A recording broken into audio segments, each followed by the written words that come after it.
Hello guys, welcome back to our YouTube channel. I am रनीन Sen. तो guys, यदि आप मेरे इस YouTube चैनल में नए हैं और पहली बार मेरा लेक्चर अटेंड कर रहे हैं या फिर इसके पहले अटेंड कर चुके हैं और अभी तक यदि आप लोगों ने इस चैनल को सब्सक्राइब नहीं किया है तो चैनल को सब्सक्राइब करने के साथ साथ बेल आइकन को हिट करिए ताकि आने वाले टाइम पे यदि कोई भी मैं नया वीडियो अपलोड करूं उसका नोटिफिकेशन आप तक मिलता रहे। तो चलिए फिर आज का लेक्चर स्टार्ट करते हैं। तो आज का लेक्चर हम स्टार्ट करने जा रहे हैं एक्सपोनेंशियल सिग्नल के साथ। एक्सपोनेंशियल सिग्नल्स के साथ हम आज का लेक्चर स्टार्ट करेंगे।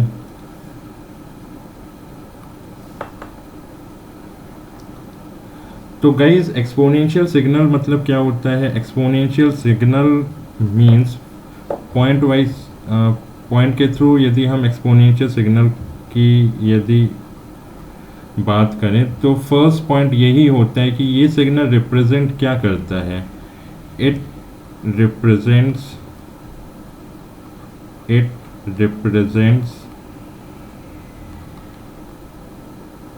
एन exponential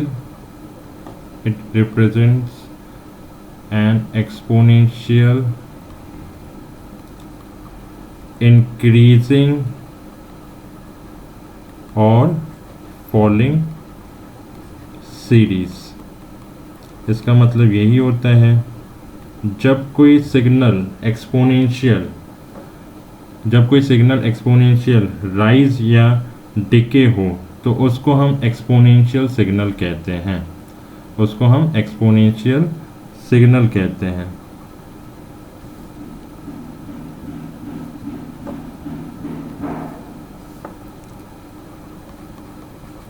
ठीक, सबसे पहला पॉइंट तो यही आता है कि it represents an exponentially increasing और फॉलिंग सीरीज।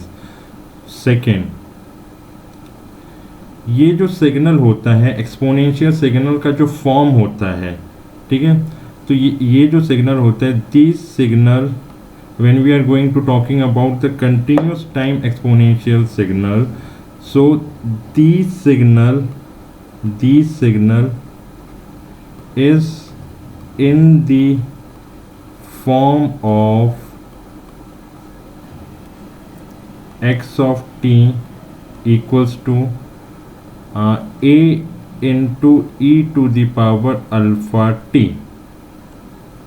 ठीक है। Second important thing is that कि जो सिग्नल है उसका जो फॉर्म होता है वो होता है x of t equals to a into e to the power alpha t। Okay, now next हम केस के थ्रू एक्सपोनेंशियल सिग्नल को समझने की कोशिश करेंगे।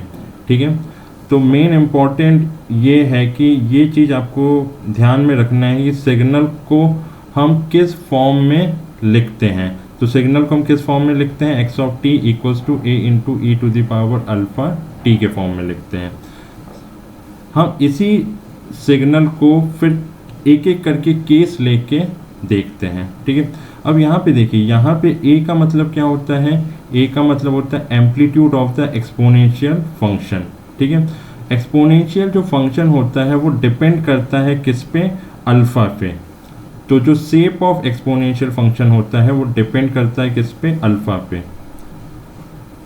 यहाँ पे a जो है, a का मतलब होता है amplitude of exponential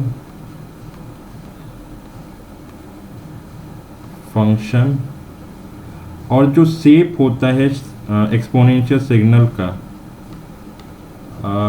the shape of the exponential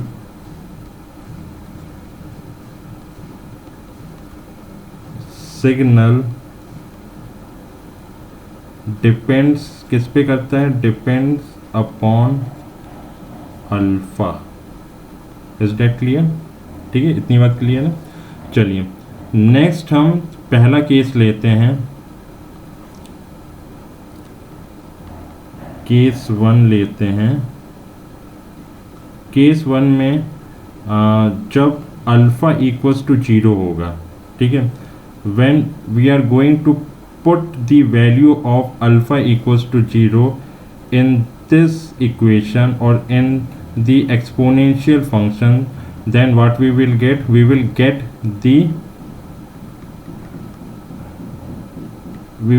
the x of t equals to a into e to the power 0 into t। तो क्या मिलेगा? e to the power 0 is 1 and 1 into a is a। तो यानी कि हमें एक constant value मिल रही है। कांस्टेंट वैल्यू को हम डीसी सिग्नल कहते हैं। तो क्या मिला? कौन सा सिग्नल मिला हमें? डीसी सिग्नल मिला। तो जब हम प्लॉट करेंगे graphical representation of exponential function when alpha equals to 0, तो क्या होगा इसका ग्राफिकल रिप्रेजेंटेशन? कुछ इस टाइप से होगा, ठीक है, इस टाइप से इसका ग्राफिकल रिप्रेजेंटेशन होगा, where y axis represent the exponential function and x axis represent the time axis which is known as independent variable, and this is straight line, and this constant term is known as a, which means the amplitude of the DC signal। okay, now next move on करते हैं, second case की बात करते हैं। In second case when alpha is greater than 0, okay, when alpha is greater than 0, alpha is greater than 0 यानी कि alpha की कोई भी वैल्यू ले लेते हैं हम, अल्फा इक्वल्स टू 3 ले लेते हैं, ठीक है। तो x ऑफ t क्या होगा? x ऑफ t होगा a into e to the power 3 into t, ठीक है। अब इसका ग्राफिकल रिप्रेजेंटेशन कैसा होगा? इसका ग्राफिकल रिप्रेजेंटेशन प्लस की वजह से एक्सपोनेंशियली राइज करेगा, प्लस की वजह से एक्सपोनेंशियली फंक्शन क्या होगा? राइज करेगा।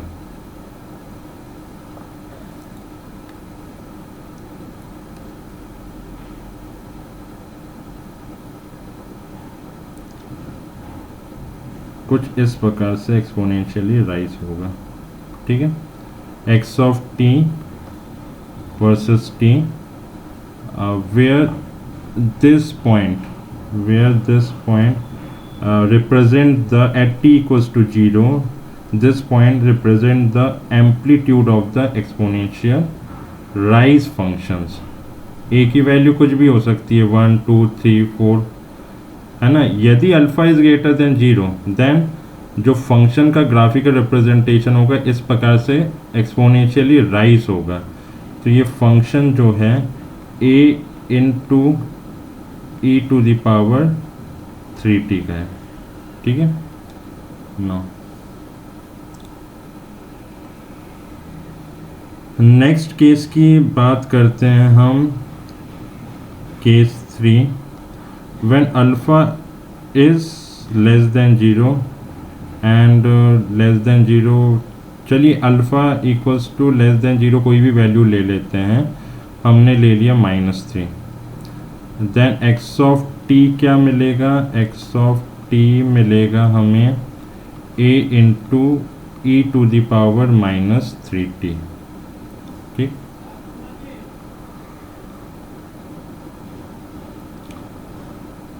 So when we are going to plot the graphical representation of exponential function where alpha is less than 0, then it look like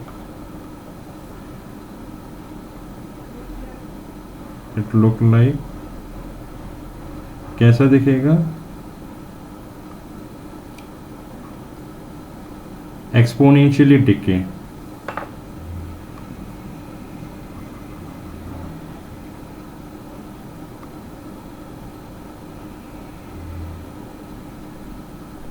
इस प्रकार से, ठीक है।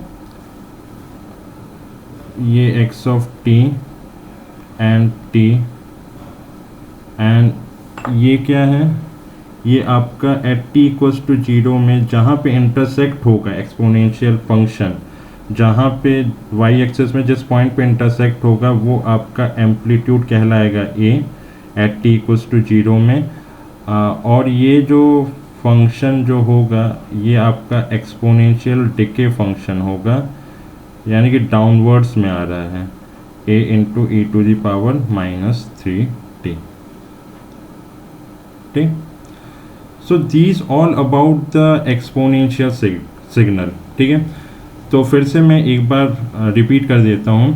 देखिए, एक्सपोनेंशियल सिग्नल का मतलब होता है जब भी कोई सिग्नल यदि एक्सपोनेंशियली इंक्रीज या फिर फॉल होता है, इंक्रीज यानी कि एक्सपोनेंशियली राइज या फिर डिके होता है, तो उसको हम एक्सपोनेंशियल फंक्शन कहते हैं, या फिर एक्सपोनेंशियल सिग्नल का मतलब ही यही होता है। और ये जो सिग्नल जो होता है it will be in the form of x of T equals to a into e to the power alpha t, where a is the amplitude of the exponential function, and जो shape होता है, जो भी graphical representation हम या फिर pictorial representation हम exponential function का ड्रॉ करेंगे, उसमें जो उसका शेप होगा वो किस पे डिपेंड करेगा, वो अल्फ़ा पे डिपेंड करेगा। तो देखिए, केस के थ्रू हमने सोचा कि अल्फ़ा की क्या वैल्यू होती है। तो in case 1 when alpha equals to 0, जब अल्फ़ा इक्वल्स टू 0 होगा it will give the DC value या फिर डीसी सिग्नल, क्योंकि कांस्टेंट टर्म आ रहा है, तो इस प्रकार से कांस्टेंट डीसी वैल्यू का ग्राफिकल रिप्रेजेंटेशन शो होगा। सेकेंड केस, जब हम अल्फ़ा इज़ ग्रेटर देन 0 लेंगे, यानी कि अल्फ़ा की वैल्यू 1 2 3 कुछ भी ले सकते हैं, मतलब उसकी वैल्यू 0 से ज़्यादा हो, जब अल्फ़ा की वैल्यू 0 से ज़्यादा हो, तो x of T equals to a into e to the power 3t होता है। उस टाइम पे जो एक्सपोनेंशियल फंक्शन का ग्राफ होता है कुछ इस टाइप से, यानी कि एकदम इंक्रीज होते हुए ग्राफ दिखेगा। और जब एक्सपोनेंशियल फंक्शन वाई एक्सिस के जिस पॉइंट पे इंटरसेक्ट करेगा वो पॉइंट कहलाएगा आपका amplitude at t equals to 0। Okay, next case number 3 की यदि हम बात करें, तो अल्फ़ा जब हम इस लेस देन 0 लेते हैं तो अल्फ़ा इक्वल्स टू -3 में क्या होगा, एक्सपोनेंशियल डिके होगा, यानी कि डाउनवर्ड्स की तरफ फंक्शन होगा। तो उसमें क्या होगा, a into e to the power -3t हो जाएगा और डाउनवर्ड की तरफ फंक्शन होगा। और जब exponentially decay function y axis के जिस पॉइंट पे इंटरसेक्ट करेगा वो आपका एम्पलीट्यूड ऑफ द फंक्शन कहलाएगा, एक्सपोनेंशियल फंक्शन कहलाएगा एट टी इक्वल्स टू 0। यानी कि किसी भी एक्सपोनेंशियल सिग्नल के लिए आपको ये 3 ग्राफिकल रिप्रेजेंटेशन या फिर इन तीनों का मैथमेटिकल एक्सप्रेशन आपको बिल्कुल दिमाग में बैठा हुआ होना चाहिए। ठीक है, चलिए नेक्स्ट हम यदि बात करें, मान लीजिए कभी कभी एग्ज़ाम में कैसा क्वेश्चन आ जाता है कि X of T equals to you of T का U of T into E to the power +3t का ग्राफिकल रिप्रेजेंटेशन पूछ लेते हैं। ठीक है, ग्राफिकल रिप्रेजेंटेशन पूछ लेते हैं। तो देखिए कैसे हम इसका ग्राफिकल रिप्रेजेंटेशन पता करेंगे। देखिए, u ऑफ t का तो हम लोग को पता ही है, यूनिट स्टेप सिग्नल का कैसा होता है graphical representation. Graphical representation u of t का कुछ इस टाइप से होता है। u ऑफ t यानी कि यूनिट स्टेप सिग्नल, जिसमें एम्पलीट्यूड क्या होगा, जिसमें एम्पलीट्यूड होगा 1 होगा एम्पलीट्यूड, जिसमें 1 एम्पलीट्यूड होगा। ठीक है, तो ये आपका u ऑफ t का फंक्शन का ग्राफिकल रिप्रेजेंटेशन है। ये आपका graphical representation u of t का है। यदि e ऑफ 3t का ग्राफिकल रिप्रेजेंटेशन देखें तो e ऑफ 3t यानी कि 3 क्या है, अल्फ़ा प्लस में है और अल्फ़ा इज़ ग्रेटर देन 0 है, यानी कि एक्सपोनेंशियली राइज फंक्शन है। और कोएफिशिएंट ऑफ एक्सपोनेंशियल फंक्शन में आपका जो एम्पलीट्यूड है वो 1 है, क्योंकि कुछ दिया नहीं है, यानी कि 1 है। तो इसका जो ग्राफिकल रिप्रेजेंटेशन होगा वो कैसा होगा, वो कुछ इस प्रकार से होगा।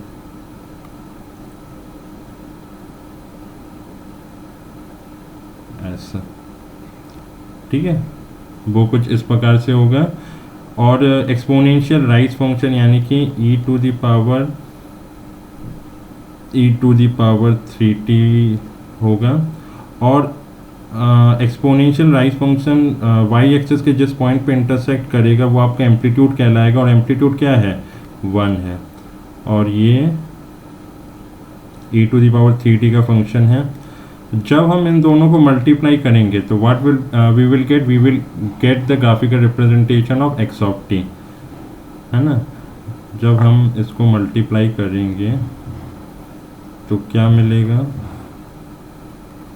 कैसा मिलता है ग्राफिकल रिप्रेजेंटेशन इसका, कुछ इस टाइप से मिलता है।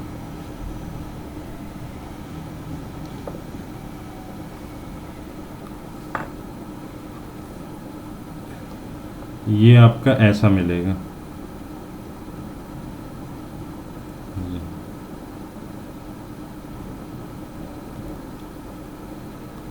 X of T and T, ठीक। तो इस टाइप से ग्राफिकल रिप्रेजेंटेशन कोई भी दो फंक्शन के मल्टीप्लिकेशन के फॉर्म में पूछ लिया जाता है। तो मैंने बता दिया कि किस टाइप से हम कोई भी दो फंक्शन का मल्टीप्लिकेशन के थ्रू ग्राफिकल रिप्रेजेंटेशन ला सकते हैं, फिर उसका वेव फॉर्म ला सकते हैं, ठीक है। Similarly u of minus t into e to the power plus 3t का भी आपको समझ में आ जाएगा कि कैसे निकालते हैं, ठीक है, यदि आपको ये चीज़ समझ में आ गया हो तो, ठीक है। तो इस टाइप से आप इसका भी ट्राई करिएगा, x of T equals to you of minus t into e to the power 3t।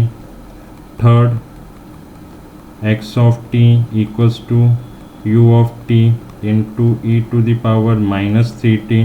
And fourth, x of T equals to you of minus t into e to the power minus 3t। यदि ये समझ में आ गया है तो second, third, fourth का भी graphical representation आपको अच्छे से निकालते बन जाएगा, ठीक है। तो गाइस फिर आज के लिए इतना ही। ये सारे के सारे किस्से थे एक्सपोनेंशियल सिग्नल के। तो नेक्स्ट क्लास में हम फिर से मिलेंगे और नेक्स्ट क्लास में हम सिंक फंक्शन या फिर सैम्पलिंग फंक्शंस के बारे में बात करेंगे, ठीक है गाइस। तो मिलते हैं नेक्स्ट लेक्चर में, तब तक के लिए take care and good bye.